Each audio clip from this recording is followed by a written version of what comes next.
ملګرو د پښتو ورځ مو مبارک شه او په دې هیله چې موږ ټول پښتانه په یو مټ سره په یووالي سره د پښتو ژبې لپاره کار وکړو، د پښتو ژبې ادبیاتو لپاره کار وکړو. په پښتو ژبې کې ډېر ښه لیکوالان، ډېر ښه پوهان او همداراز ډېر ښه شاعران مو لرل او اوس یې هم لرو. نو په دې هیله چې دغه هڅې دوامدارې وساتو.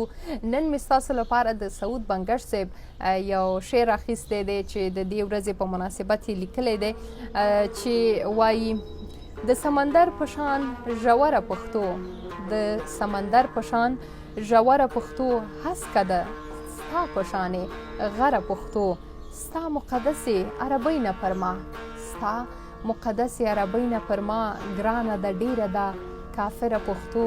کابله ستا په ښار کې چا ما سره، کابله ستا په ښار کې چا ما سره ونه کړه هیڅ یوه خبره پښتو.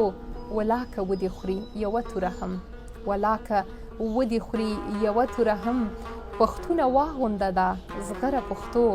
کوي د وینو په اسمان کې پرواز، کوي د وینو په اسمان کې پرواز، ای سولې ستا سپینې کوتره پښتو، ای سولې ستا سپینه کوتره پښتو.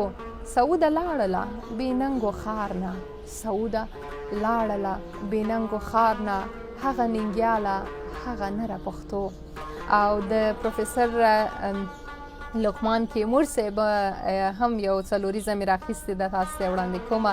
وایي: ټولې د دنیا ژبې خوږې ژبې، ټولې د دنیا ژبې خوږې ژبې، ستا په سر پښتون یم پښتنې ژبې، لمونځ په عربۍ ژبه کې وروسته کړم، لمونځ په عربۍ ژبه کې وروسته کړم، خو نیت اول تړمه زه په دې ژبې. نو رښتیا هم د نړۍ ټولې ژبې خوږې دي او ښې دي، خو خپلې مورنۍ ژبې ته احترام لرل او ژوندۍ ساتل زموږ د ټولو پښتنو فرض دی.